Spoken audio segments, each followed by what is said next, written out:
My cheating wife had an affair with the sheriff, they put me in jail. John Ray stood in front of the gate after 5 years in prison. As he peeked out, he noticed the waiting admissions committee, his ex-wife Sarah Evans, his ex-daughter Emily Brown, her father, mother, and brother. John turned to the guard and inquired, "Sir, is there another way out of here? I do not want to run through the ghetto." He nodded to the little crowd in front of the gate. "Don't you want to visit your family?" the guard questioned, surprised. "I don't have any family anymore, they've all deceived me, and there's still the restraining order, which I'm not sure if is still in effect." The guard paused for a second. This prisoner had always been extremely helpful and friendly. He called out, notified the gatekeeper that he would be utilizing the emergency exit, and told John to go this way. The guard guided John through a maze of passageways until they reached a small steel door. The guard unlocked it and brought John out. Sarah Evans checked her watch at 2:30 p.m. and asked her father, "He was meant to be freed at 2, right?" Sarah went to the gate and asked the guard at the lodge what time John Ray would arrive, to which her father agreed. The guard reviewed the log and responded, "He was freed half an hour ago at his request." Sarah's eyes welled up with tears as she exited the rear door. "Why did we come to welcome him back? I know he's angry with us, but are you really so angry he has nobody else? Have you got an address?" "I can't tell you his address. He asked me not to tell anyone, and I overheard him speaking with the sergeant." "Did he also mention that he had a restraining order against him? Do you want him back in jail after everything he's been through?" "Lydia issued a restraining order." "Shit, I completely forgot about that." Meanwhile, John walked briskly to the bus station, pondering on the last 6 years. He had plans for where he was going and who he was meant to meet. John had been a happy man 6 years ago, married to Sarah for 8 years and madly in love with his 16-year-old daughter, whom he named Emily. He was 40 years old at the time and worked as a software engineer. John could create his own computer programs and enjoyed making self-learning robots as a hobby. He was also working on his discipline project, which involved rewiring and reprogramming the security system and installing an independent backup system. It had a covert communication link to a remote server and a hidden server hard drive. Solar panels on the roof provided an independent power source for the entire system. On a whim, he created another secret system in his garden with a 4 petabyte backup outside the garden perimeter but still on his property. To make matters worse, he devised a dual-camera system concealed behind a ceiling-mounted sound system. John needed a good security system because his one-man company did a lot of work for the government, and he was glad to work on this project. His house, large enough for a family, lay at the end of a cul-de-sac and was densely packed with 4 other houses on the land behind it. He created a substantial office while still leaving enough space for a wide garden. He purchased the property and built a house adjoining a forest reserve with the proceeds from the establishment of an internet search engine for software solutions when he was 20 years old. He created it and released it on the internet, where one of the software behemoths instantly purchased it for use on their website. John was an average man, 6 feet 2 inches, weighing 190 pounds, with dark blonde hair and bright brown eyes, a kind face with large lips and a beard that he had to shave off in the evenings to seem respectable. He enjoyed biking and strolling but disliked strenuous physical activity. John was shy at first, but once he opened up, he became a loving, charming, and humorous person who could converse on a wide range of issues. He was also an ardent reader, able to read anything quickly and recall articles and sections from books years later, which came in helpful for his profession. 6 years ago, local Sheriff Mark Donovan requested him to upgrade the program to reduce pollution, traffic lights, and intense traffic needed to be controlled more efficiently. That's when everything went bad for him. When John and Sarah invited the sheriff to dinner to discuss the project's progress, the sheriff, upon meeting Sarah, began fantasizing about a statuesque woman. It took Mark Donovan 6 months to realize his dream. John completed the road project late one morning and returned home to celebrate by taking his wife out to dinner. In the driveway, he noticed an odd automobile, guests he believed. He entered the house and saw Sarah and Sheriff Mark. "What the hell is going on here?" he shouted. The sheriff stopped and grinned at John, then he spoke mockingly to Sarah. The little one has learned. Now I'll leave you two alone to give him the rules. Sarah appeared slightly uncomfortable but nodded in agreement. As the sheriff walked out of the house, closing the door behind him, Sarah questioned John, "Can we talk about this as adults?" John's shock and anguish faded, giving place to a cold, calculated anger. "I want you out of the house. Pack your belongings and leave." "No," she said, "you allowed me to have one affair. It will not last long. It will be over soon if you don't. You will bear the penalties and you will not like them if you file for divorce. I will take everything from you and you won't see Emily again. You're delusional. You can't possibly expect me to agree to it." "You are out of your mind," John replied. Sarah sighed. "I was scared you'd react like this. I adore you, but I need this, and it'll pass. Do not do this to yourself." John answered with cold calm, "Are you the one who is threatening me? You should be aware that I do not respond well to threats. I'm leaving now and will return at 6 this evening. In the meantime, your sweetheart is free to entertain you as he wishes.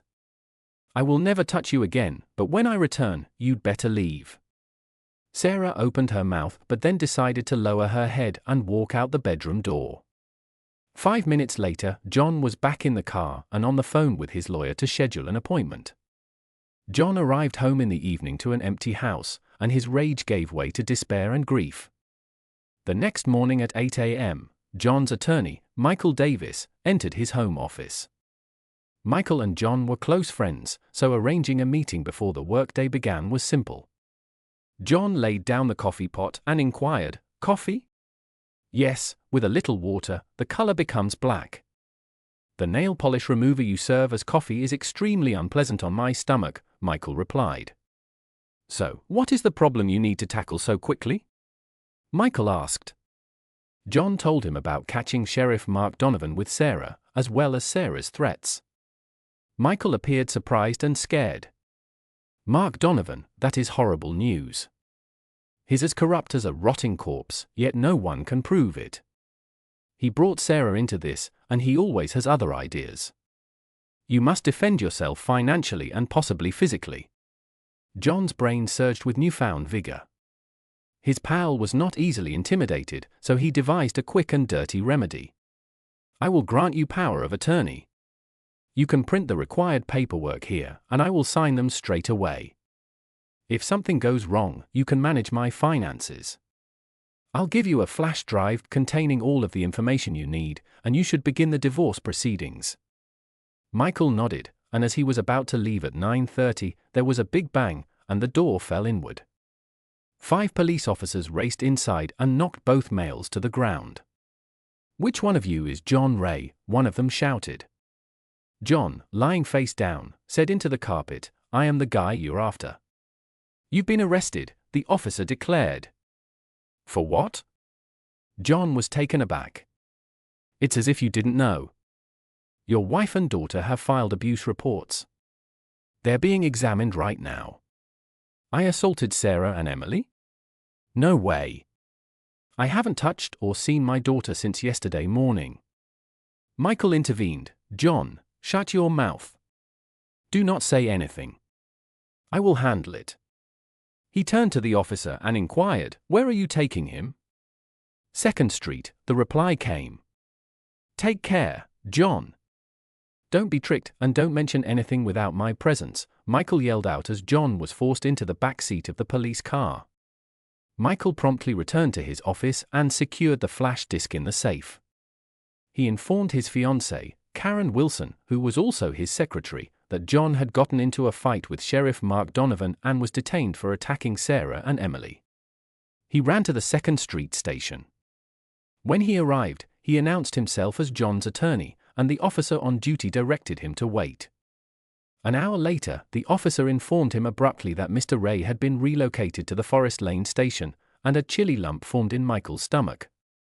He had the impression that Mark was attempting to keep him away from John in order to buy more time to force a confession. So he hurried to Forest Lane.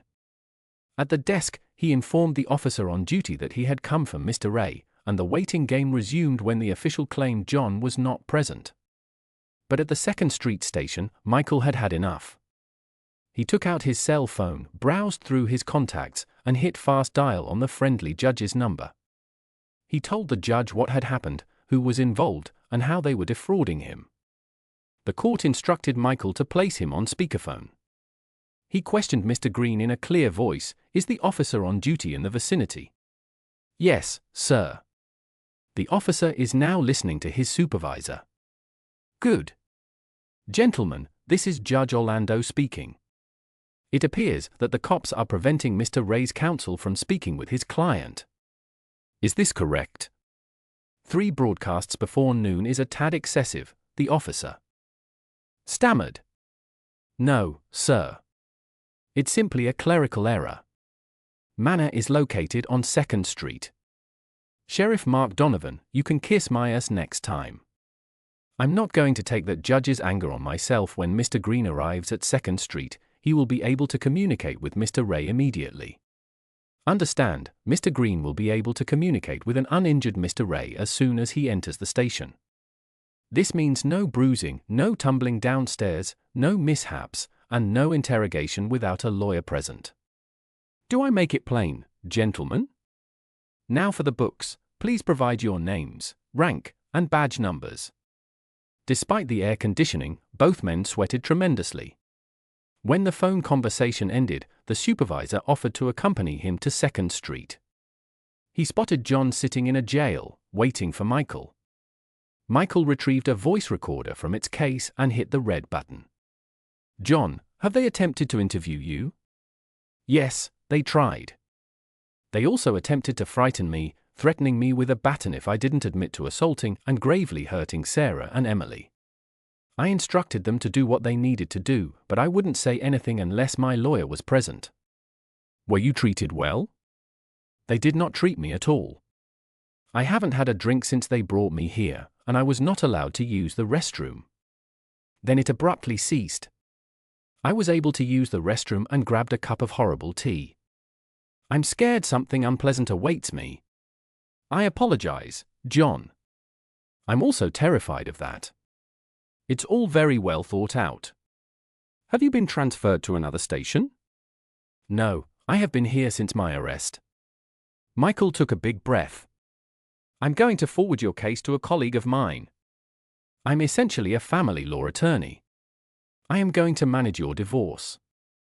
My colleague is far better suited to this case. Is this good with you? Yes, it is all right. Just remember to use your power of attorney. 6 months later in court, John Ray had no chance. Photographic proof was presented, Sarah and Emily testified, as did 2 other ladies John had never heard of, anyone who claimed John was prone to violent tantrums. John was unable to provide an alibi for that night since the hard disks unexpectedly failed during the inspection. He didn't want to expose his backup system, which was independent of the one they'd wrecked. He may need it in the future. The prosecutor characterized him as a terrible father and even worse husband, mistreating and abusing his wife and children. Sarah and Emily sat uneasily, glancing ahead. John thought they didn't look particularly healthy, but he didn't care. He sat stoically on the bench, waiting for the axe. The jury digested it all and convicted John guilty of all charges. Finally, the judge pronounced sentence. John was sentenced to 5.5 years in prison, excluding pretrial detention.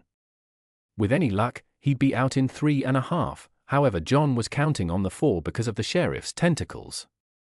As the judge read the sentence, he heard Sarah sigh.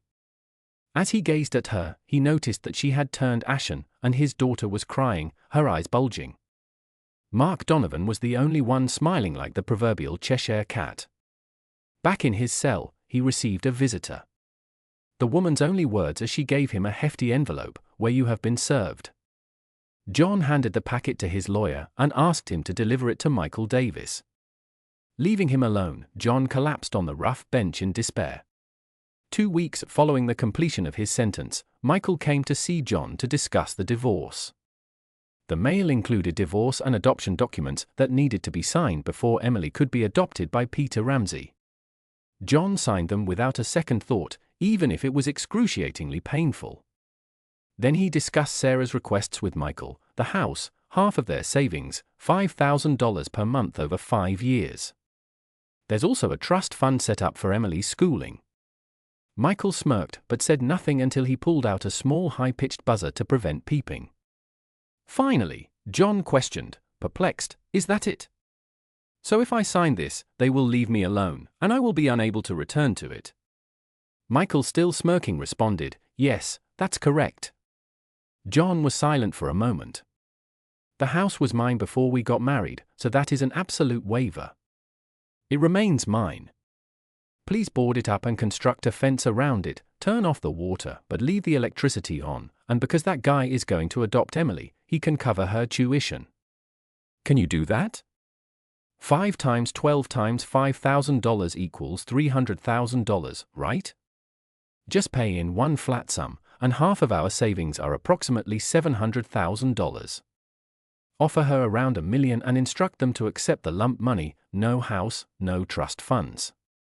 Otherwise, we'll start a war and make it as brutal as possible." Michael grabbed his belongings and informed John that he would make a counteroffer before turning off the buzzer. He said, "Did Sarah know about the investment fund?" John responded, "I mentioned it occasionally, but never told her how huge it was." "Has the city paid for the traffic light software change yet?" "I am guessing not. I would remind them if I were you. This sum of $175,000 is your fee. I might need you again in the future." Michael returned home depressed and delighted at the same time. He was sad that his friend would disappear for another 5 years in prison for something he did not do, but he was also delighted that he could finally afford the property he and his girlfriend had been eyeing. But first, they had to acquire $175,000 from the town. Ben was aware that they were legally compelled to pay. However, he expected them to do everything possible to avoid it. The next day, John arrived at his new residence following the warden's mandatory speech. He was brought to his new home, and when he found himself in his cell, the biggest man he'd ever seen stood in front of him. He was told that K2 was also the prison's worst bully, and that, as promised, he would be greeted warmly. K2 focused on writing something on a piece of paper. John took everything for granted and gently cleared his throat. K2 growled at him, "If you ever tell anyone that I can't write well, you will suffer a miserable death." John was stunned and inquired, "Has nobody taken the time to teach you?" K2 looked up, surprised, "You are the first to ask that question. I have had to work since I was 8 years old." "What are you attempting to write?" John asked. "No offense, a letter to my grandmother. She turns 87 next week," K2 replied. "Can I help?" "If you tell me what you want to write, I will write it down," John offered. "No, I prefer to write it myself. I have not finished it yet." "You are welcome to rewrite it once I have finished writing." "That is a good idea," K2 exclaimed passionately and clapped his shoulder. "Be careful, I am not a mountain," John joked. "Don't you want to learn how to read and write?" "I can teach you if you want," John suggested. The mountain guy, whom everyone was scared of, shed tears as he responded, "Yes, I would like it very much, but if you tell the others." John instantly responded to defuse the situation, "Why should I do that? You're trying, and that motivates me to support you. Anyone who tries deserves assistance. My name is John." "What's yours?" he asked. "I am Fabian Small, don't laugh, but everyone calls me K2. I'm not sure why, but they call me K2. K2 is the world's second tallest peak, and it is also the most deadly peak in the world, far more perilous than Everest. I believe you need to maintain Fabian's reputation." John grinned at the words. After that, K2 broke the ice and dictated his letter to his grandmother. John wrote it in bold block characters, and K2 easily copied it. Lesson soon began. After 2 weeks in custody, John received a phone call. He received visitors, although he wasn't expecting them. Before going to prison, John's brother scolded him during his only visit and told him he didn't want anything to do with him anymore. The only person he expected to see was Michael, who wasn't scheduled to see him until the following week. John entered the visitor's room and noticed his soon-to-be ex-wife and daughter at a table near the back wall. He walked over to the table where the guard was sitting and said, chuckling, "Come and gloat. Here is your chance." He turned and spoke to the guard, "I have had enough. I would like to return to my cell," and walked out again. He could hear Sarah wailing after him, "John, please wait," but he simply walked on, and the door closed behind him. John turned to the guard and inquired, "Sir, is there any way to prevent this from happening again? They banned me, and now they're rubbing up against me. I can definitely do without such visitors." The guard told John that he would speak with the warden. Michael and John sat in a small conference room designated for attorney-client negotiations. Michael, as usual, let out his noisemaker before stating, "I have an amended divorce proposal here." John raised his eyebrow and asked, "What do you mean by modified?" "More money," Michael replied. "What is there more of?" John inquired. Michael looked at his papers and said, "No, Sarah is willing to give up half the money if she can speak with you." John apologized, "Ben, you will be the bearer of bad news to her. Please tell her verbally that I'd rather pay $500,000 than talk to her or her friends and family." John continued, "That is an extremely expensive disclaimer. You do realize that, don't you?" "Yes, John, I do realize that, but it's only money, and I've been humiliated enough. Please pass on the message, and may they rot in hell." Michael sighed and said, "Okay, I'll do as you ask. Is there anything else I can do for you?" John smiled in anticipation of what would follow next and said, "Yes, you can. I need children's books for reading, starting from level 1 all the way up to the highest level 2 for each level." He was not disappointed. Michael's mouth dropped open, and his eyes got as big as saucers. He stammered, "Why do you need this? Did they blow your brains out?" "No, but keep it a secret. It's for my cellmate. I'm teaching him to read, and he's pretty good at it. So now I need books for him to read," John explained. Michael smiled and said, so typical of John manner, "Good, I'll take care of it." The following week, Michael brought John a package, much to the delight of the guards and prisoners. One of the guards unpacked the books and then commented on John's intelligence. John merely shrugged and accepted the comments without words. Back in the cell, K2 was furious about these comments, but John only laughed and said, "Don't worry, you and I know better. Let that be the case. Now I want you to start on these 2 books. When you're done, I'll have questions, so read them." "What? You want me to read books?" "I don't need to read books," K2 protested. "I want to be able to read so they can't get me into something." "That's where you are seriously mistaken, my friend, and even more than you realize. First, reading books helps you to read newspapers and other things better by recognizing words more easily. Second, and I think this is more important, reading books teaches you much more than just how to read better. Newspapers and books can be so much fun if you can read well. Just humor me, please start reading the damn books and make sure they don't notice you," John encouraged. Fabian hummed, "Okay, I'll try, but only because you called me a friend." "Well, aren't you?" John held out his hand, and Big PA squeezed it, and he replied, "Yes, you are my first and only friend." John's only thought was that KTU must have lived a terribly lonely life, and that he wished he could change that for the giant. John entered his cell with difficulty. He had bruises all over his body. Carter immediately got to his feet, forgetting about the book, and helped John into his bunk. "What the hell happened?" K2 angrily asked with a sound like rock scraping. "It seems my wife insists on taking my house, so her friend Sheriff Mark Donovan sent me a message. You don't want to give up your house, you'll be beaten until you give it up." K2 growled, "I don't care if they beat me to death, but the house is mine and will remain mine, if only for sentimental value. God damn it, it hurts." K2 looked at the man. "You mean that I can see it? Can you describe them?" John gave K2 a description of one of the 4 men before he went to the prison ward. The next day, 4 more men were admitted to the prison ward, all of them severely damaged. To the other inmates and guards, the message was clear: John was to be left alone. Over the next month, K2 proved to be a sponge of information and a voracious reader.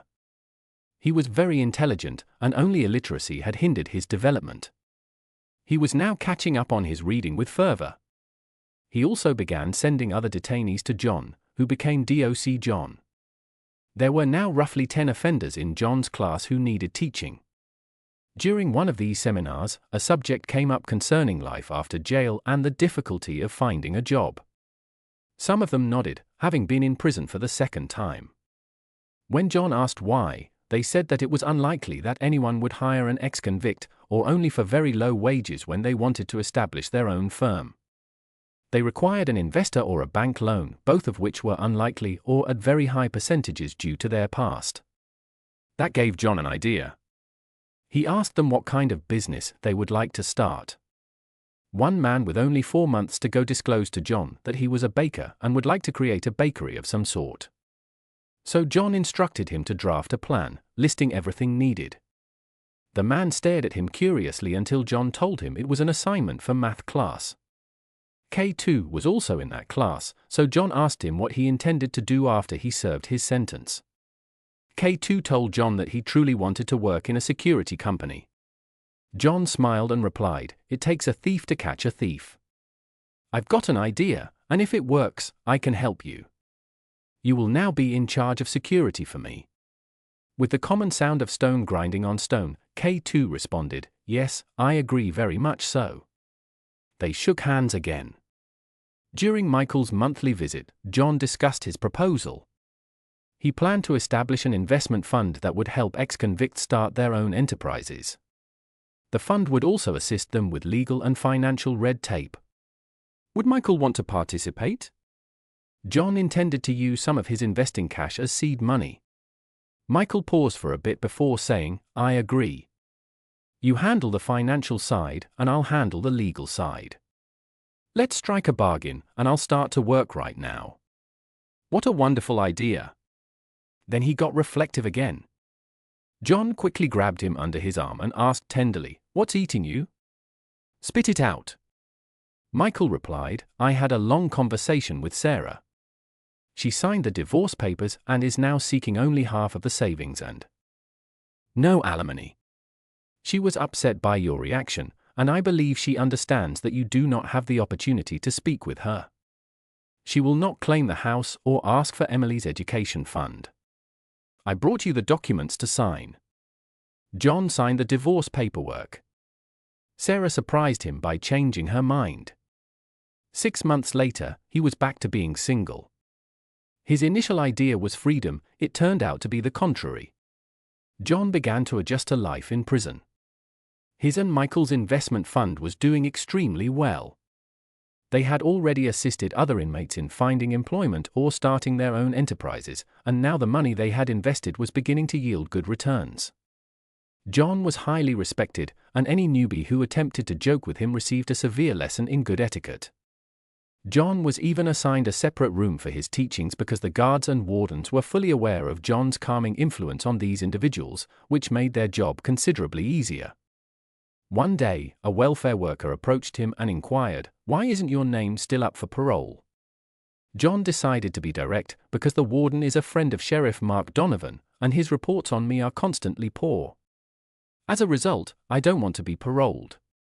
Furthermore, if I'm granted release, who is to tell that my parole officer will not be one of Ram State's cronies?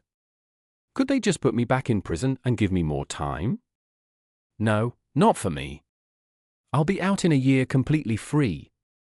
Do you have little faith in this city's legal system? The welfare worker asked. No, The sheriff and my ex-wife set me up after I caught them performing filthy deeds, but I can't prove it. Please do not talk to me about a fair legal system, John replied. Is this all, Yes, I'm sorry for bothering you. The prisoners were really pleased with John's presence. Good afternoon, John said as he left, and the woman looked concerned. John attended his training and self-defense session. He disliked self-defense, but RC2 insisted on it. During his nearly 4 years in prison, John had shed nearly all of his body fat, which had been replaced with hard muscle, only because K2 required him to train, and following the last event, K2 began teaching him how to fight in order to incapacitate his opponent as swiftly and thoroughly as possible. While traveling from the gym to his cell, he was stopped by a guard. "The warden would like to speak with you in his office right now," the guard said. "Damn, what have they come up with this time? Am I in trouble?" he reflected, feeling his gut churn. Calmly and poised, he answered, "Yes, sir." "Do I need to tidy up, or can I continue like this?" The warden replied, "No, you can clean up afterward." John entered the warden's office 5 minutes after hearing the knock on the door. The warden dismissed the guard and examined John. "You might want to clean yourself up first," he said. John decided against the obvious response and kept mute. After a while, the warden continued, "I've been told that you are knowledgeable about computers. Is this true?" "I was a computer programmer in a previous life, warden, sir," John replied. "That does not answer my question, prisoner." The question was, "Do you know anything about computers?" the warden pressed. There was something suspicious going on here. If the man was experiencing computer problems, why didn't he contact the city council's information technology department? John opted to take a chance. "Sir, a computer has 2 components, software and hardware. If it's a software issue, I can probably fix it. The hardware issue, the machine itself, has a lower likelihood. There is nothing wrong with the machine. Now sit down and begin looking for the problem," the warden instructed, leaving the office. John expected a trap. He started checking the computer. It was simultaneously a problem and a trap. The internet icon was prominently displayed, and they were aware that he had requested the privilege multiple times, all of which were denied.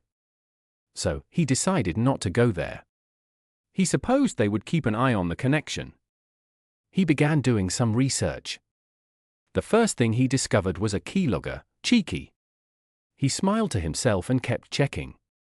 After half an hour of work and a deep sigh of relief, he discovered many problematic directories and files that had been poorly hidden, most likely by an amateur, and were no match for a seasoned professional, even if the latter was a little cocky.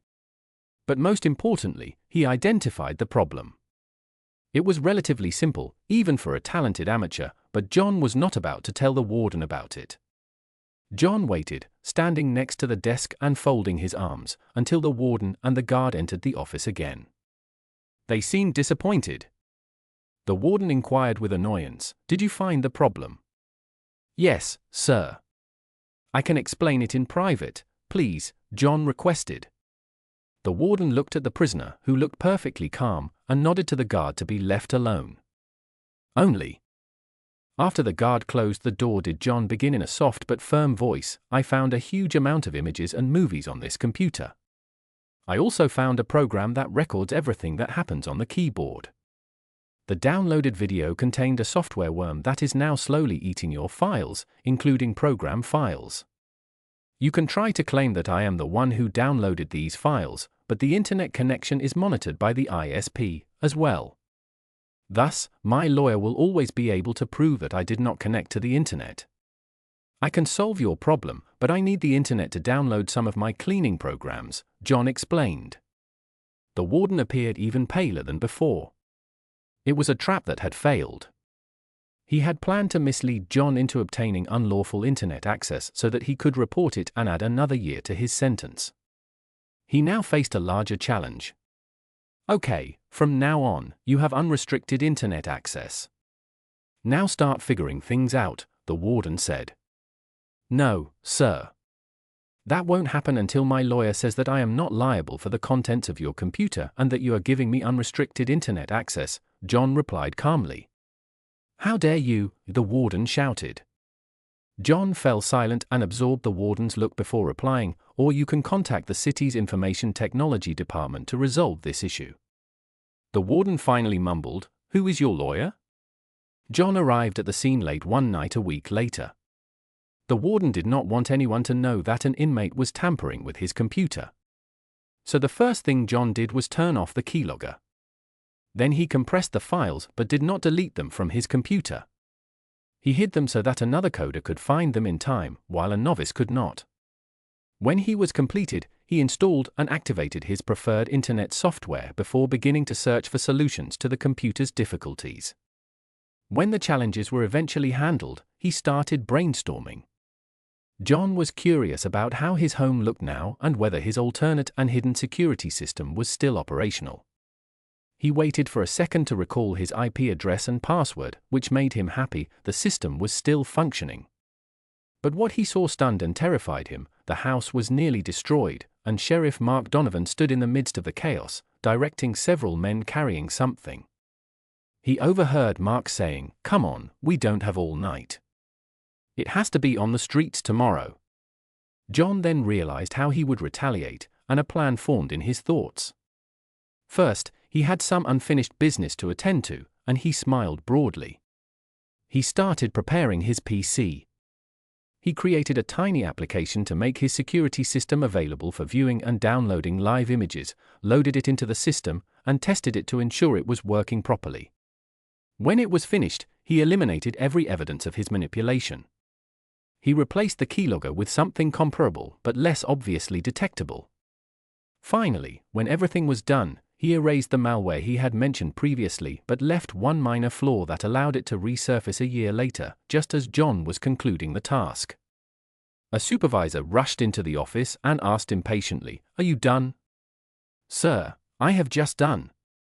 I believe I have everything, but I'm a little out of it." "If you have any issues, sir, please call," John replied. "You bet. I'll call, and I will not be so lenient," the supervisor said. "The guard will guide you back." "Dismissed." "Yes, sir. Thank you, sir," John said as he walked out of his cage. K2 just glanced at John and asked, "What are you up to?" "You resemble the cat that swallowed the canary." "Revenge, Fabian, revenge," John replied. "Who have we scheduled to speak with, Michael?" "I need you to deliver a letter," John instructed. A week later, the astonished FBI agent read with increasing uncertainty the letter handed to her by the attorney sitting in front of her. In this letter, John detailed what had happened to him, as well as what was going on in and around his home. At the bottom, there was a string of numbers and what appeared to be a password. She questioned the lawyer, "Do you still have time? I need to consult with our IT people." Before Michael could respond to the woman, she dialed the number and screamed out a few directions, forcing Michael to grumble and conceal a smile. "I have all day if you need it." The agent was ecstatic. If this was reliable information, they would be able to nail that corrupt bastard Day. The ID specialist entered with a cart containing, among other things, computers and hard drives. When everything was ready, they tested to see whether there was a connection. Michael confirmed that it was John's house and was astonished by its state. After that, they released him. The letter said that the most of the action began late at night.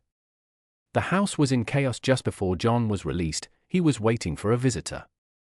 When Peter Ramsey came in to meet with a lawyer, he was handcuffed and accompanied by 2 guards. As he was loud and unpleasant, suddenly he spotted John openly grinning at him. John couldn't help but chuckle aloud. Mark became enraged, shouting, "What are you laughing at? I still have buddies outdoors. They'll take care of that piece of ass and the little tramp, and once they're finished, we can always sell them to a brothel." K2, who had been contemplating his future with Michael, flinched and noticed John turn ashy. K2's eyes were filled with hatred for Mark. John became distracted by his visitor. She led him into a small conference room and took out a device from her suitcase that looked similar to the one Michael often used.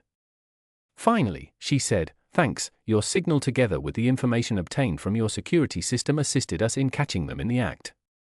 He will spend a significant amount of time in jail, but that is not why I am here.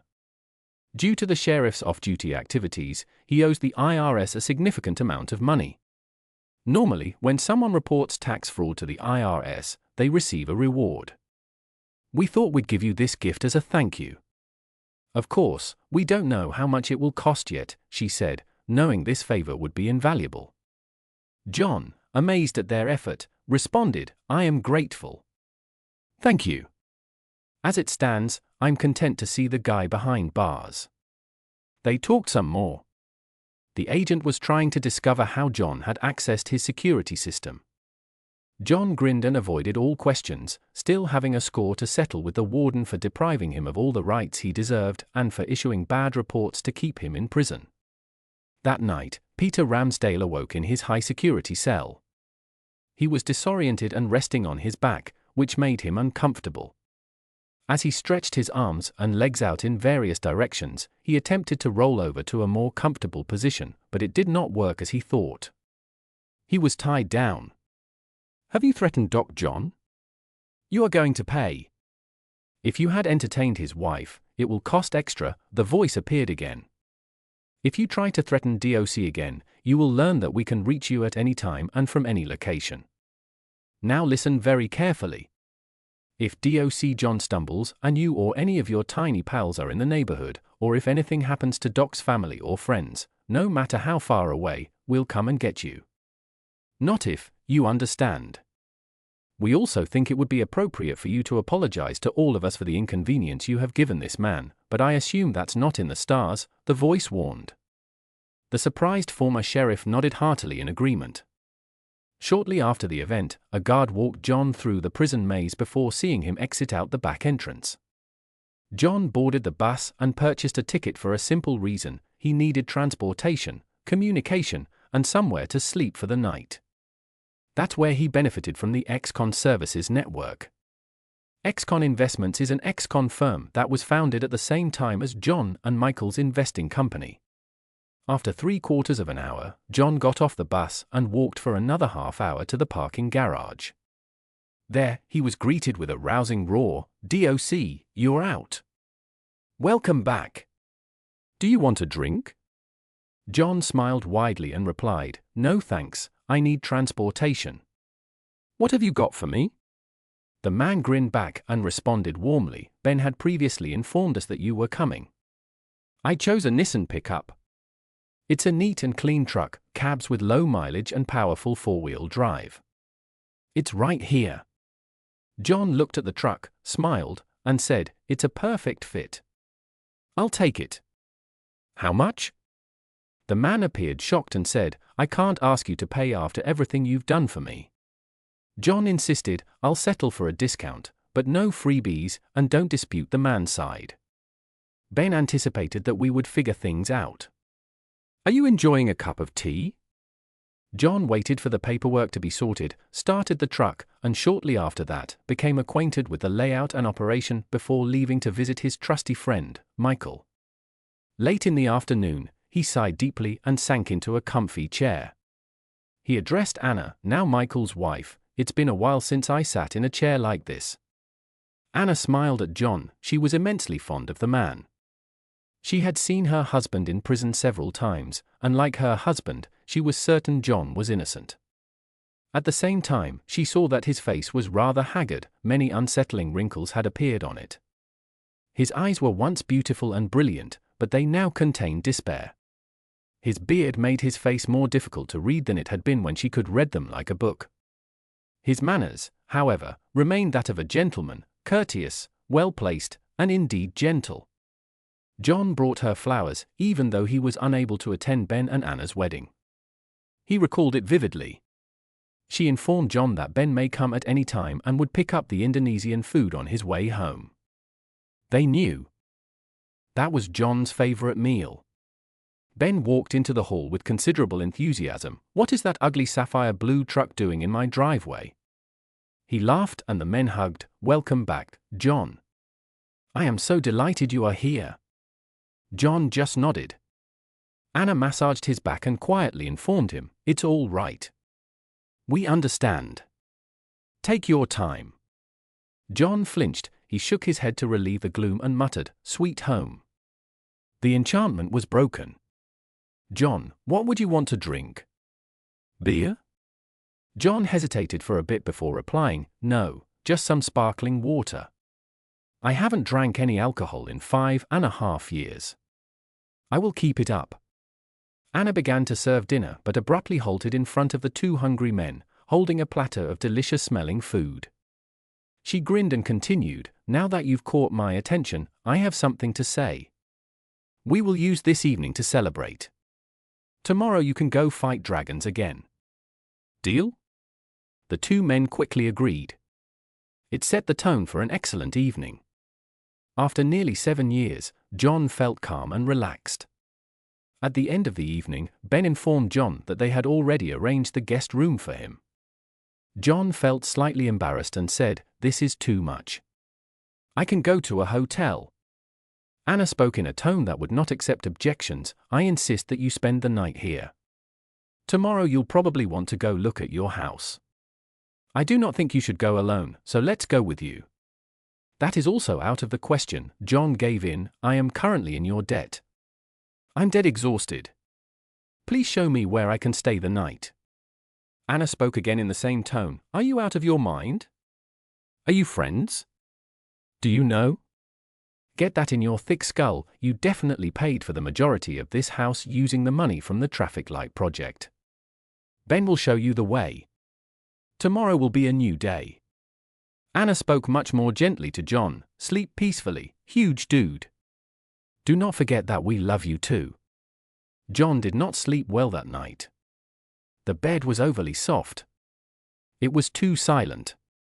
He missed KTWO's snoring and the noise from the prison. He eventually fell into a restless sleep. Laura went stud and watched people drive up to the house at the end of the street. They arrived in 2 cars, stopped at the gate, and got out, 1 woman and 2 men. Since the FBI had used her home as an observation point prior to the raid, she was concerned about strangers showing up. She took out the binoculars that the FBI agents had forgotten to bring with them and looked around carefully. A man and a beautiful woman were clearly in love with one another. They waited until the thin-bearded man stepped out of his blue truck and looked around carefully. She pointed the binoculars at his face, which showed crow's feet around his eyes. He turned to look around, and she had a good look at his eyes. They were light brown and showed intense pain. She also noticed that the couple was looking at the man in his ill-fitting clothes with great compassion. Finally, the 3 of them walked through the gate into the front door, after which the lone man returned to his truck and picked up a crowbar. They then entered the house.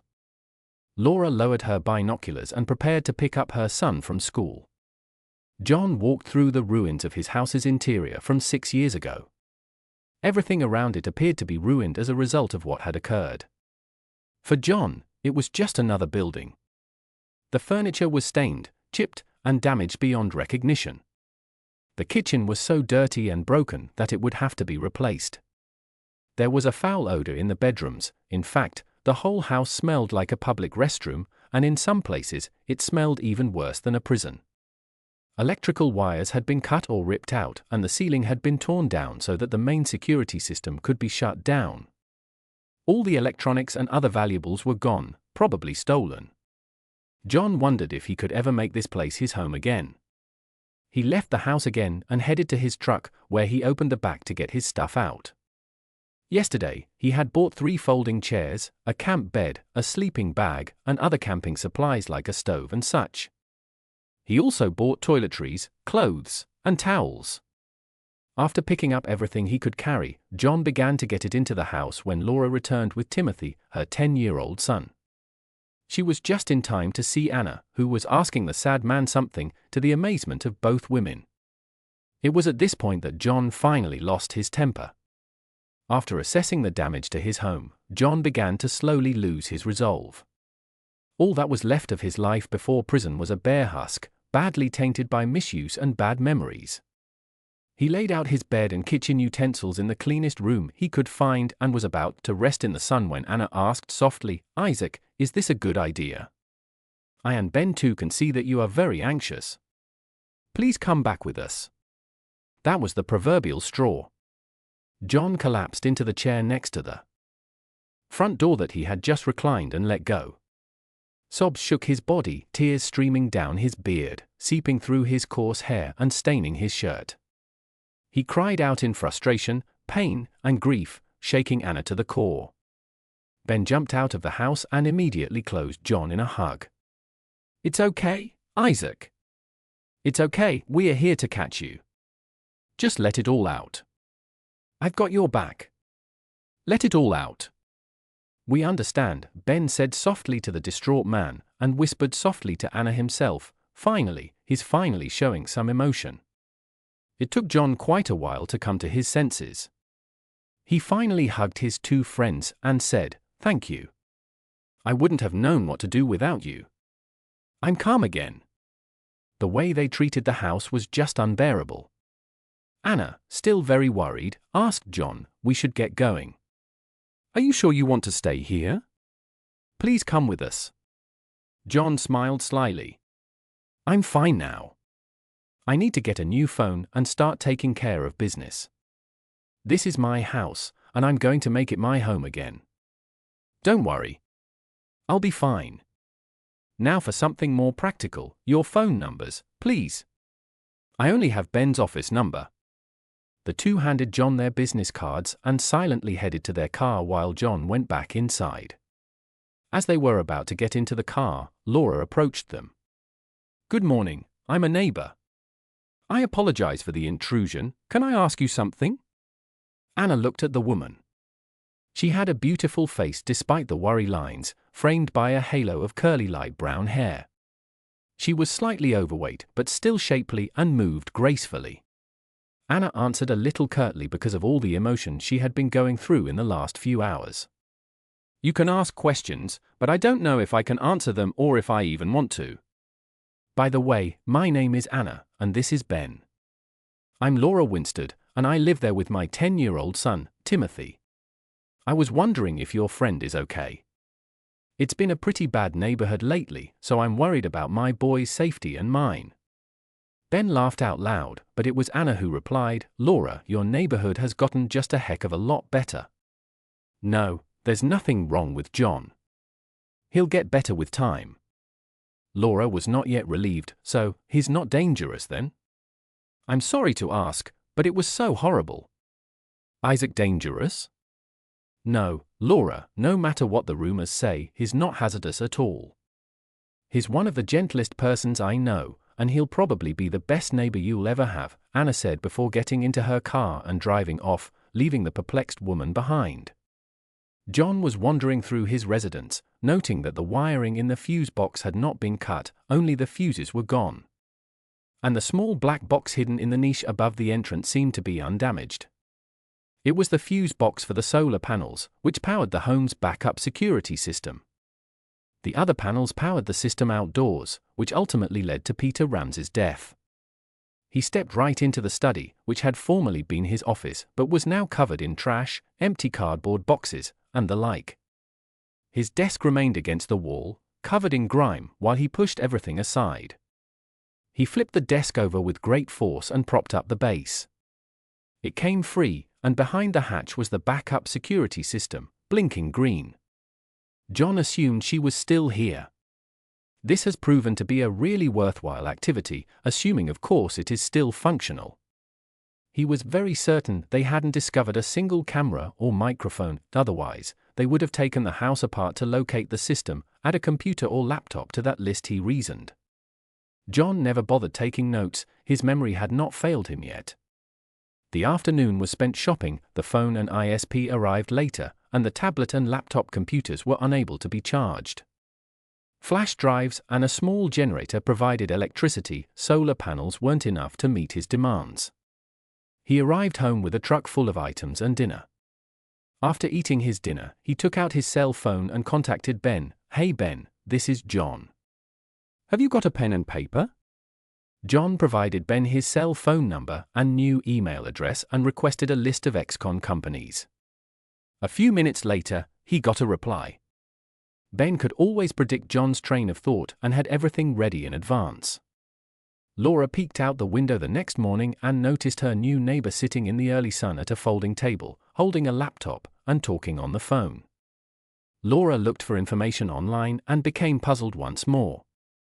The father had been imprisoned for 5.5 years for beating and physically injuring his wife and daughter. To merit such a punishment, you had to be really nasty to another person, but this man and woman assured me he was harmless. Laura considered and decided to be careful. Today, she only had Timothy to care for because she was only working part-time. She wished she had more hours, but that was out of her control. Her employer was really rigid. She was eating breakfast with Timothy when a van rolled up to the house. As stated on the side, ex-con with services. Underneath it was written, "We've had a difficult time learning to be honest, but now we perform honest labor for an honest price. Call with a phone number." She saved it so she could check it online when Tim was at school. Two men exited the car and greeted John with grins and handshakes. They carried a thermos flask and a huge bag.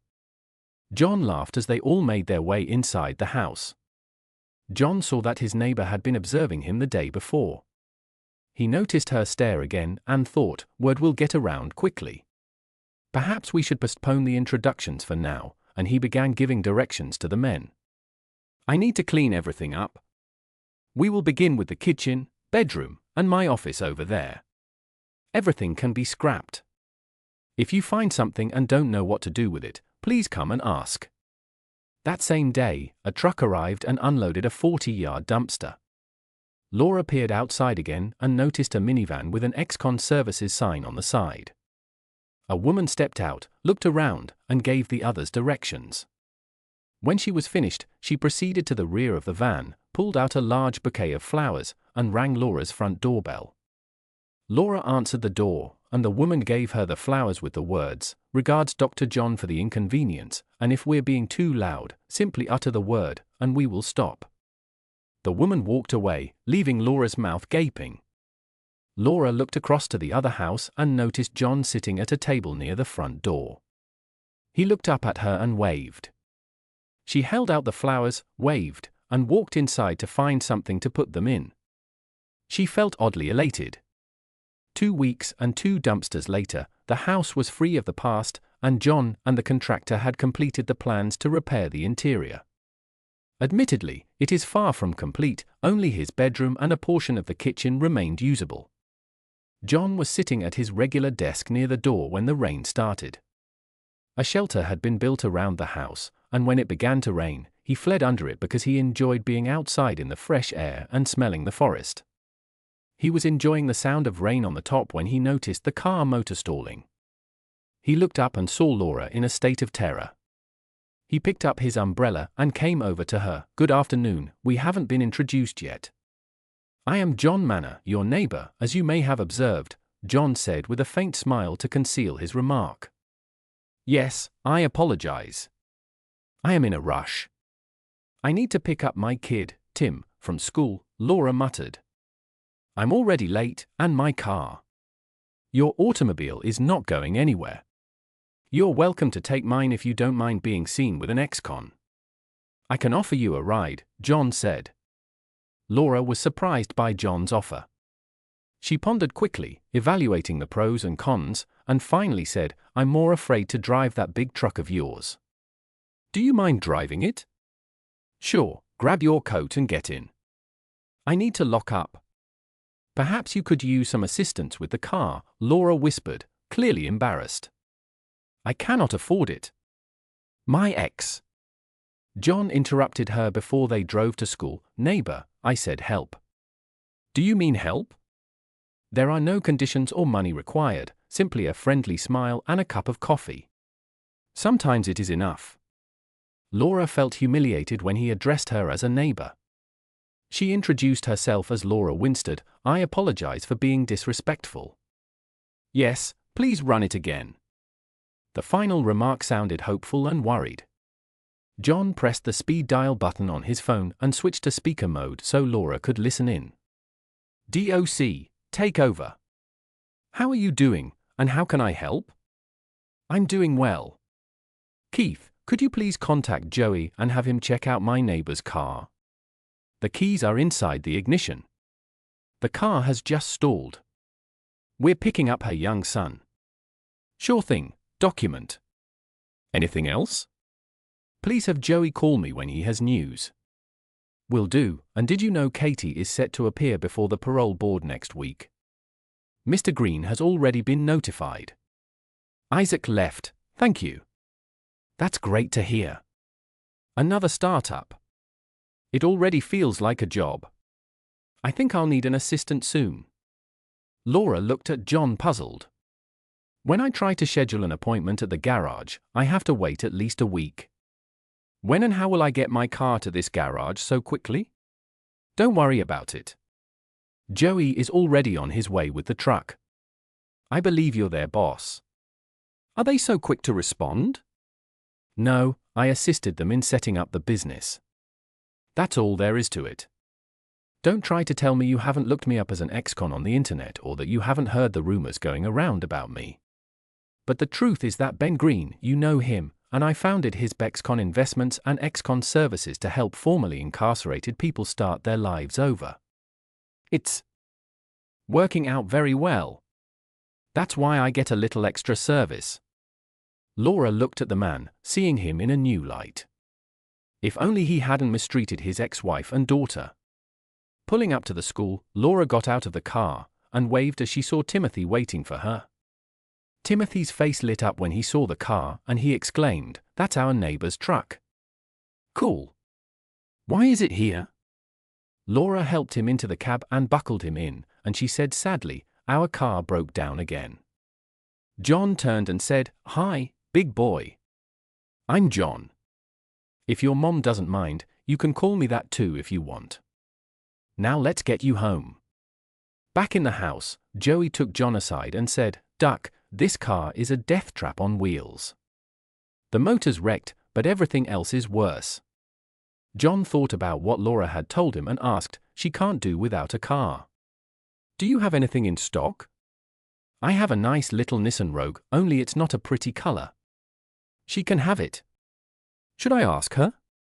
"No, just take this one and change it. Send me the bill. I can't have dead neighbors or neighbors with dead kids on my conscience." Joey walked over to Laura and said, "Excuse me, I need to get your car and ID, please." Laura was close to crying, "I need this car. I can't pay for the repairs." "Don't worry, Doc's already taking care of it. I'll bring a replacement tonight."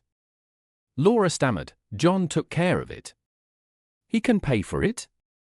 Is he always like this?" "And call me Laura." "You have no idea, Madam Laura. He is one of the nicest people I know, honest, intelligent, and generous, and I know where that little preservation goes. No, Laura, he never asks for anything in return. You better not start a conversation with him because he considers it an insult. That's why everybody goes out of their way to help him with the work that needs to be done. He's still paying whether you want him to or not, and there are a lot of people that owe him." He stopped for a second before saying, "And I, for one, don't think for a second that he did this to his ex. I've seen him work out in prison. He just doesn't have it in him. I gotta go, sorry Laura. I'll see you after dinner." Meanwhile, John eventually found the bravery to open the backup hard disks, inserting them into the laptop. He began to check how long they had been functioning. The first started as soon as he had installed and activated the full apparatus. He observed in quiet as his wife backed away from her wedding vows. A few weeks of recordings later, he witnessed his finding and ensuing conversation, culminating in a threat. As he went and Day arrived an hour later, what happened next almost opened the gates of hell again. Ram remained calm and explained how to convince John to agree. They would be done up by the makeup artists as if they had been mistreated. Sarah would report to the police that they had been attacked and injured, and Ramsdale would handle the rest. He will get John to comply, and Lydia will take the statement. What followed was a tape of the makeup artist going about his job and a man named Doc signing some paperwork. John sat silently, tears flowing down his cheeks. He felt deeply betrayed. He had had enough and swiftly scrolled through the notes. He came to a halt when he noticed Ramsdale sitting in the house in the same state in which he had discovered him. Something drew his eye, whether it was the men's body language or the prosequi order, and the judge present forced him to play the part. He heard Ramsdale say, "No, this guy has become a nuisance. He must be deprived of his ability to talk forever. Simply throw him in the water with a concrete block around his ankles." That's when John halted his observation. He turned off the hard drives and called the woman at the FBI. It took a while, but once he got through and recounted what he had seen, they arrived fast. John had already packed the 2 CDs and told the woman that he needed a certified copy of the records for these dates. He handed her a letter with the dates and continued, "These papers demonstrate that I was framed and imprisoned despite being innocent. I am going to settle some scores." Lydia was quite busy, working as the prosecutor's secretary assistant. Peter had organized the job. She had managed to withstand the entire ordeal because she had stopped dating Peter just before he went to jail. She felt guilty towards John, but if John had simply given up after taking an oath in court, there was no turning back, and she had already paid a high price for it. Her daughter seldom spoke to her as a result of this, as well as the manipulation they used to get her to cooperate. She was just finishing the letter when the prosecutor and the woman walked into the office. "Lydia, could you please come into my office for a moment?" As she entered the prosecutor's office, the woman said, "Please close the door and take a seat on the large television screen set up in front of you." The woman presented herself as FBI Agent Smith and displayed her identification. She sat down and announced, "We are reopening the John Manor case." Lydia became pallid, and a lead ball started to form in her tummy. "This is vital." "Why?" Agent Smith proceeded, "I think you understand why we are here, don't you understand why?" Lydia, who was really apprehensive, asked, "I will give you some examples of why."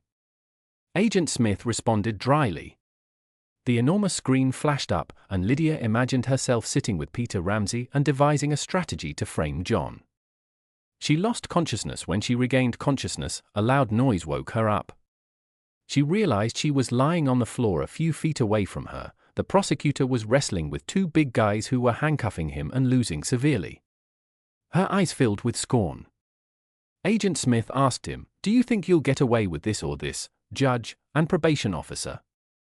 We have months' worth of footage, including a scheme to destroy that you all witnessed, and everything is totally legal because the recording was made in the house, and we received it from the owner." Lydia confessed about a week later. Ramsey was visited in his cell and formally charged with offenses punishable by more than life in prison. Lydia had been sentenced for lying and making a false statement to the police. John learned. He calmly stated that he would disregard anything that could happen to his daughter's mother because it would leave her without a family. He approached Ben and told him that he planned to terrify Lydia to death as payback. "Prepare to work." He stated the cash would be tiny, but he planned to sue Lydia for $100,000 every year. John was in prison, however. Ramsdale would have to give up the family money. He's being sued for $1 million every year. John was in jail for causing damage to his property and neighborhood. A lawsuit will also be launched against the city of Dennis, seeking compensation for its role in his unlawful imprisonment. "Tommy, you've grown into a stunning woman. Can I hug you?" Tommy almost jumped into his arms, crying, "Daddy."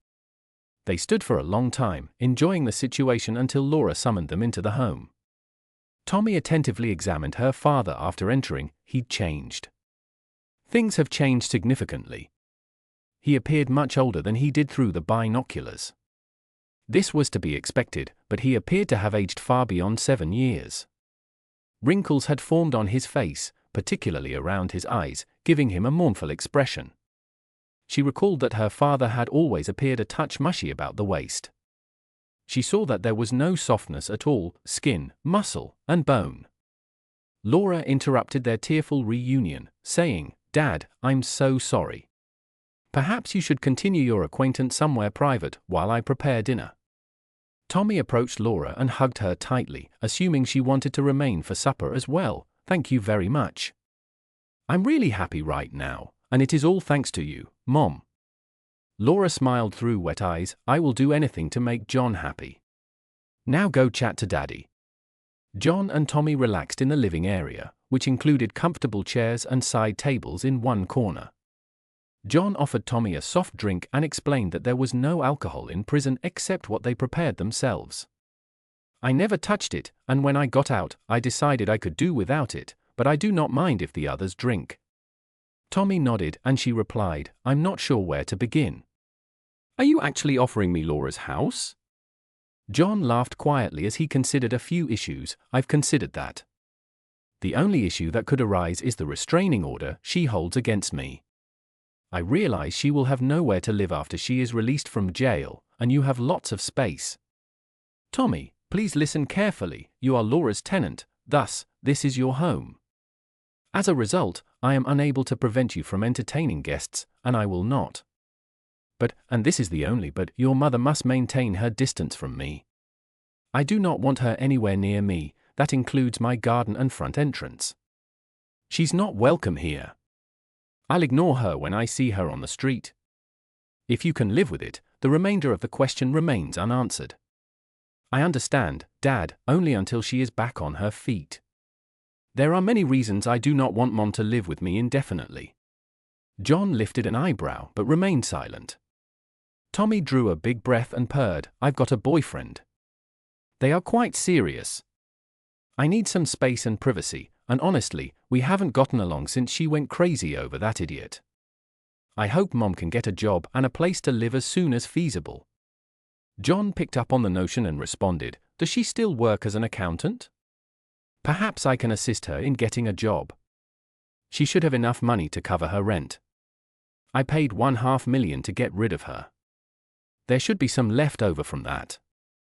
No, Dad, that asshole plucked her, and now that asshole is absolutely broke.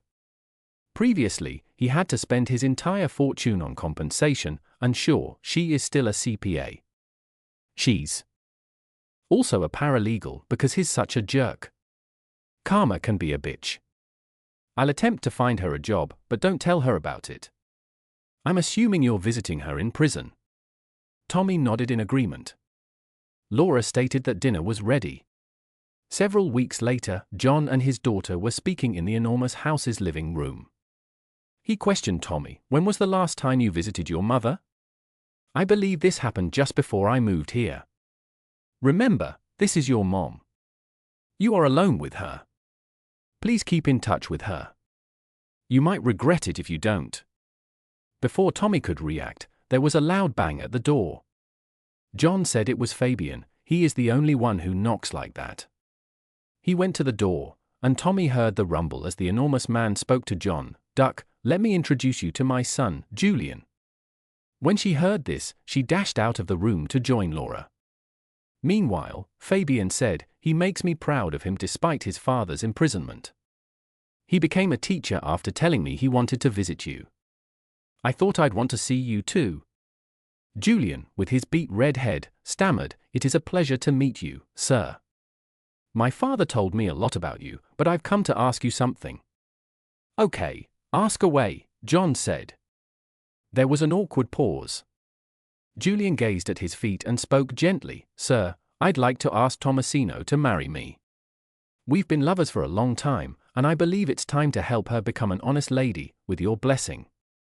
That is what I came for, sir, to ask for your blessing. John smiled ear to ear. He addressed Thomas in a manner, I know you are listening, so come out from hiding and introduce yourself. Tommy smiled as he ran into the den. Yes, Dad, this nice young man wishes to marry you and seeks my approval. Should I gift it? Yes, please, Papa. That is something I would really enjoy, John said, rising from his chair and extending his hand. You've got my blessing, son.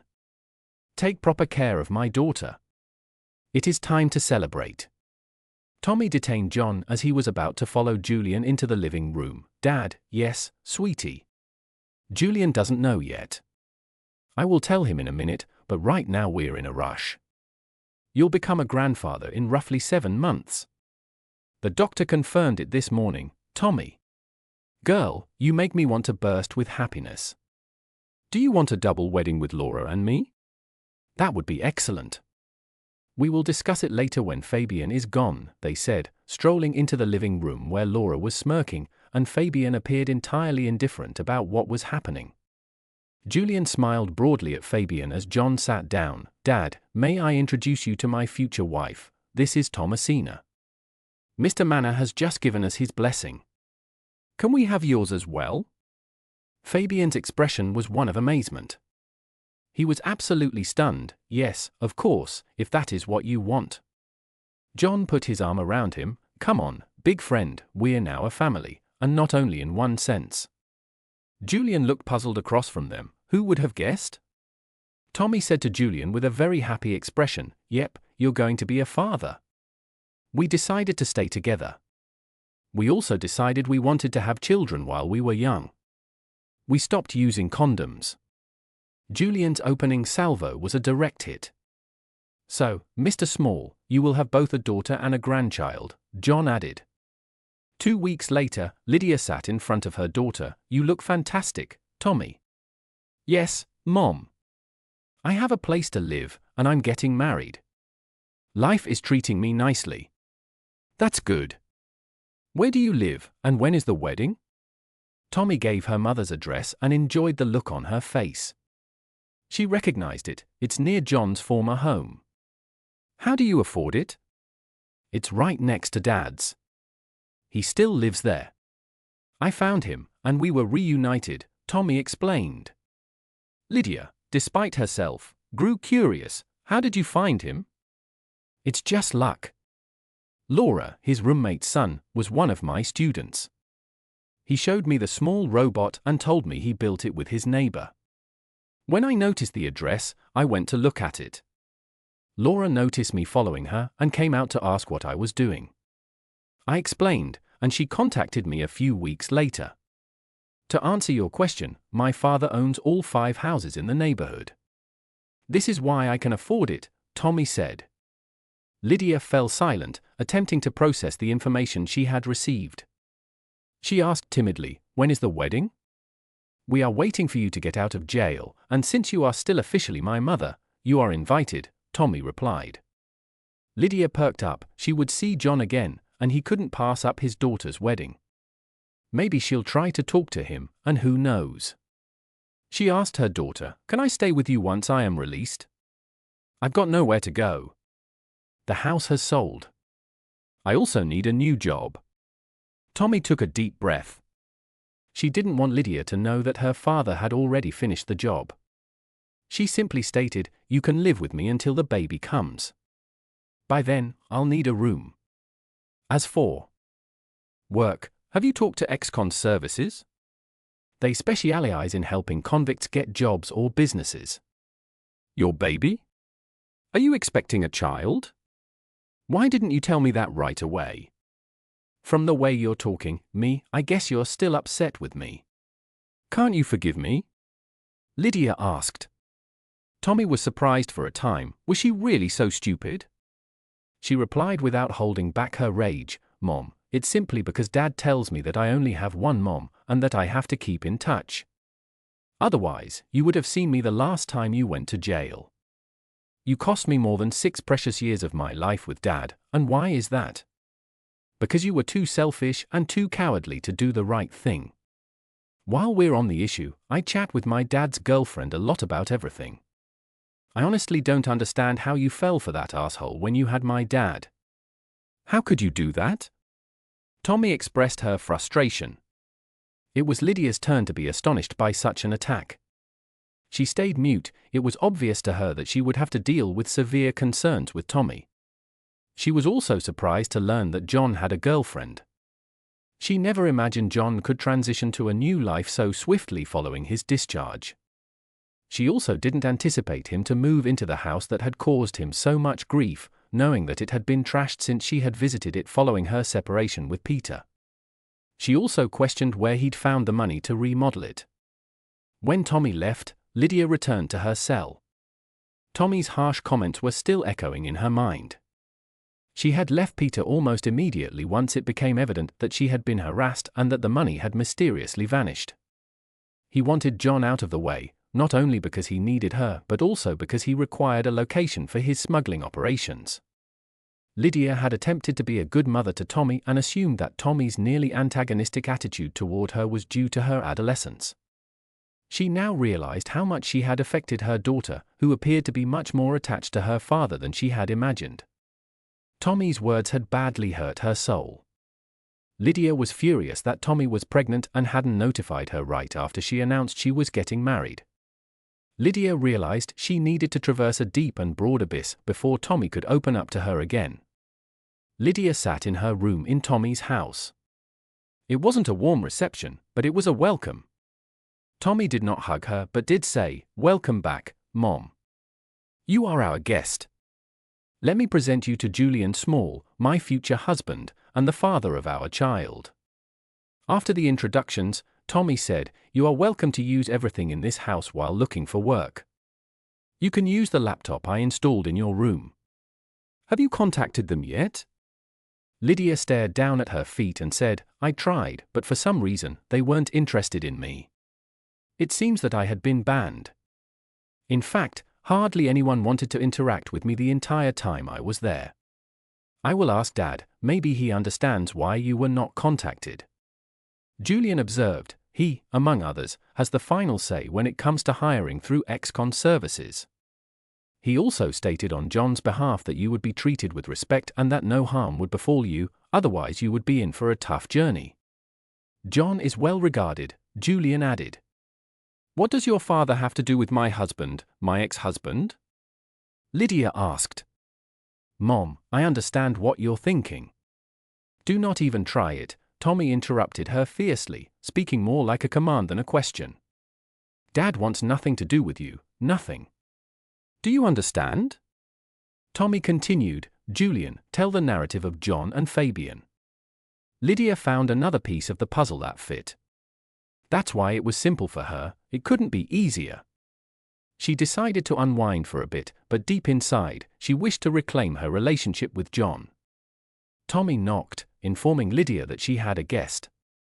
Lydia was startled and went downstairs. A massive man stood in the corridor. Julian was tall, but this man was the same height and twice as wide. Quora turned around and presented himself in a deep ringing voice, "Good afternoon, I'm Fabian Small. Julian informs me that you have not received a response to your employment inquiry." "That's correct. I realized I would be avoided like the plague by everyone," Lydia *** said. "You were to be avoided." "That's correct. Your relationship with Peter Ramsey puts you at risk. That is why I requested John's input on the issue. He felt responsible. He was in charge of the evidence that ultimately led to your detention," Fabian explained. "When Ramsey discovered who had given the evidence that led to his death, he began threatening you, my future daughter-in-law. So we had to place you in some kind of seclusion. Now I hear you're looking for work. Is this correct?" "Yes, I was a certified public accountant and worked as a paralegal until we were both jailed," Lydia replied. "Paralegal accountant, good. I own a company that provides security services and systems. My firm and trust are backed by second investments. A qualified accountant is required. I can offer you a good wage. We hire you for 1 month. Following that, if you demonstrate your competence and compatibility with our team, you will be assigned a specific contract, and we will give you rent-free lodging," Fabian offered. "There is one condition: under no circumstances should you attempt to contact John. I am your direct supervisor. Can you agree to that?" "I have no choice, do I?" "I agree, of course," Lydia said. "You have an option. You can refuse," Fabian stated. Lydia was silent for a moment. She was surprised by how much John had shut her out, even though he was concerned about her urgent needs. The solution is straightforward. It is something we strive to give for all former prisoners. The only exception is John, who will have nothing to do with you for obvious reasons, Fabian explained. Lydia was stunned again, this time by the direct and even aggressive response. "I agree to the demands," Lydia said with a trembling voice. Fabian didn't anticipate anything else, so he said, "Good. Julian will drop you down at our office tomorrow to sign your contracts and complete the human resources process. We'll arrange for a little rental car for you. We have a garage on site that can offer staff with a quality car at a reasonable cost, but that's it for next month." Fabian said farewell and went away, leaving a perplexed Lydia behind. She stood up and was going to return to her room when she noticed the binoculars. She looked up to see that Fabian had just arrived at John's house and was hailed by her ex-husband. She didn't have enough time to get a good look at John, so she placed the binoculars near the window. Lydia began to compile a list of criteria to give her life a new start. Lydia heard a car pull up the street just as it was getting dark. Tommy and Julian were having supper at a restaurant, so they wouldn't be returning home anytime soon. Looking out the window, she noticed the automobile had stopped in front of John's door. She saw John get out of the car and then noticed a pregnant woman with light brown curly hair hugging her ex-husband. Even through the binoculars, she could see sparks fly between them. She envied this woman and felt incredibly resentful, angry, and lost at the same time. This should be her man in the house. It took her some time to come to her senses. After all, she was the reason that woman was standing on the porch in the light of the lantern. Instead of despairing, she sat down. Lydia recognized what she had done was really dumb, but certainly, there is a way back into John's heart. With only 2 weeks until Tommy's wedding, Lydia tried to learn everything she could about John. Binoculars were helpful. She could see John's face, his graying hair, his straight posture, and his small frame. She noticed him interacting with the boy, Timothy, wasn't it? She couldn't help but feel the stab of envy again. John was so skilled with children that she tried to get information from Tommy about John's pregnant mistress but was repeatedly turned down. Tommy, Julian, and Fabian did not react to her inquiries. There were no direct responses to her questions either. Lydia was astonished when she learned the day before Tommy's wedding that John and Laura were also marrying. She couldn't say no to Tommy's wedding invitation, but the prospect of having to watch her ex-husband's wedding dealt a direct blow to her ego. She felt devastated. Her chances of reconnecting with John were gone. That slut was carrying John's child. Why didn't she think about that? She felt very foolish.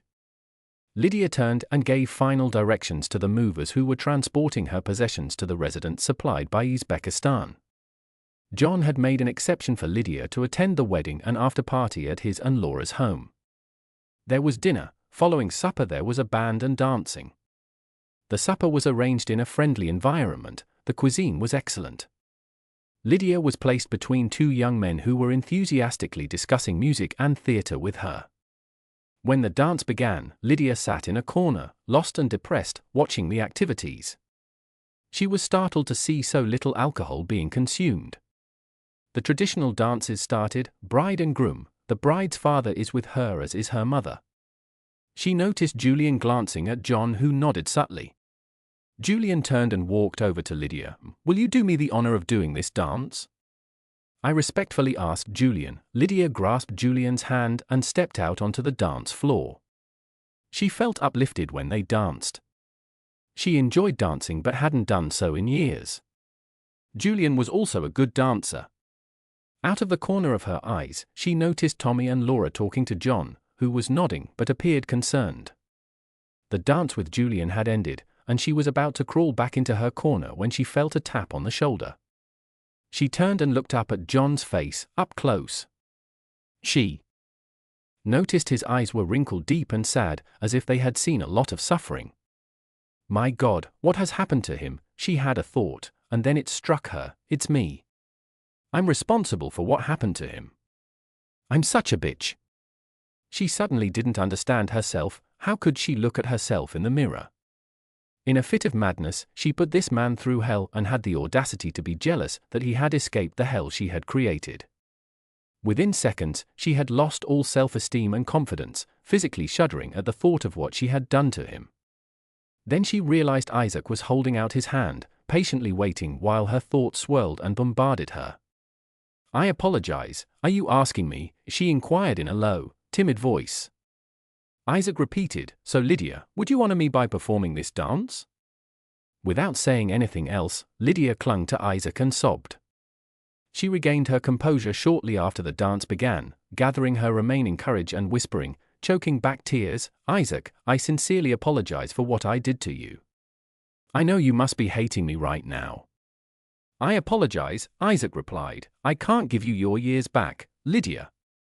I'm glad you're sorry, but we're dancing because the 2 women I adore most in the world have asked me to show you compassion. I did for you something similar to what you did for me once, and you felt some of the pain I felt. I say a few Ramsay words, you will inform them of the regulations and require them to follow them or face consequences. The subsequent betrayal burned my soul. I despised you till I met Laura. She filled the emptiness with love, and all feelings for you vanished. We dance here as strangers with a shared history. I no longer ignore you because of our daughter and future grandchild, but it will be a long time before I consider you a friend. Mind you, I have 2 gatekeepers who will be watching you like hawks with sharp claws that they will not hesitate to use if you try to do anything that they consider unacceptable for me. Now let's dance together. Lydia breathed the touch of the man she had previously forgotten she loved. He felt strange. Previously, he had been slightly soft to the touch, now his shoulders appeared bony and rigid. His gait and motions revealed strength and endurance. She reflected on how capable he had been between the covers and marveled at her own foolishness. She had paid a price for it, or extremely high and horrible pricing. Rather than assisting her daughter on the most special day of her life, she was hardly accepted as a visitor. Her father's fiancée was now serving as her daughter's mother. They were really close. Lydia saw Julian had invited her to dance, which should have been as natural as breathing. However, it required Isaac's approval. Her daughter and Isaac's wife had to tell him to step over his shadow. Depression fell on her like an evening shadow in a canyon, vividly defined, inescapable, a bowl signaling a cold, dark night. She shuddered and clutched to the man she had deceived and abandoned. In Isaac's arms, she lamented everything she had let go. Isaac observed the metamorphosis of a confident and beautiful lady into a damaged and insecure one. He was finished with her now and added quietly in her ear, she, like him, would have to battle for her return. There are those who will support and assist you. I've given you the essentials, the rest is up to you. The dance ended. Tommy approached her and said, I see this has been very emotionally intense for you. Would you like to spend the night? I don't think you should drive right now. I don't want to lose my mother, or should I arrange for someone to drive you home? Lydia accepted the offer to drive her to her new house, so Ben and Anna drove her there before they arrived. Anna turned around in her seat to look at Lydia. You are alone and without friends. You did something wrong and you'll be paying for it for a long time. We all witnessed it tonight. You eventually recognized what you did to Isaac. Instead of putting up with the inconvenience and facing the consequences, that was Isaac's goal. He totally wrecked Ramsay. The dude will have a heck of a time in prison and not in a good manner. But Isaac will not deprive his daughter of a sane mother. That is why, on Isaac's behalf, we are offering you counseling. It will help you understand why you took the wrong road and deal with the repercussions. All you need to do is think about it, and if you agree, tell Fabian. Lydia entered the dark house, removed her coat, and slumped down into the sofa. She was set free in the darkness and began to sob as all of her emotions flooded over her. Regret brought to the forefront a deep sense of loss that was entirely her responsibility. Isaac was devastated, but he moved on and found new happiness. It was now up to her to try and do the same. Thank you for listening to today's stories. If you enjoyed listening, please like and subscribe if you haven't already. Also, write a comment below with your thoughts on what transpired.